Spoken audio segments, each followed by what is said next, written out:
చెప్పండి. Petrol rate కన్నా diesel rate తక్కువగా ఉంది. మాట్లాడకుండా డీజిల్ పోపిచ్చేసుకుందామా? అవునా? పాల కన్నా పినాయిల్ రేట్ తక్కువ ఉంది. మాట్లాడకుండా పినాయిల్ లాగేద్దామా?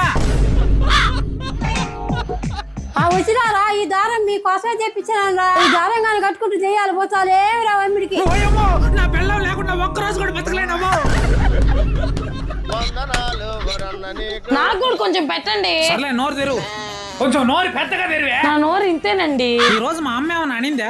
మా అమ్మాల గురించి చెప్పమంటే చాలు ఇంతుండే నోరు ఇంత అయిపోద్ది. సురేష్ ఉన్నావా?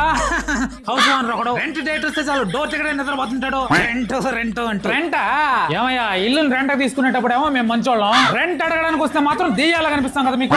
ఇంకొక 2 days లో ఇచ్చేస్తాను బ్రో. చచ్చా, దాని గురించి కాదులయ్యా. రేపు మన గృహప్రవేశం ఉంది, అదే కార్డు ఇచ్చిపోదామని. మళ్ళీ కొత్త ఇల్లు కట్టారా? అవునయ్యా. ఏమనుకోకుండా రాత్రిపూట దొంగతనానికి వెళ్ళేటప్పుడు నన్ను కూడా పిలవచ్చు కదా. జోకా?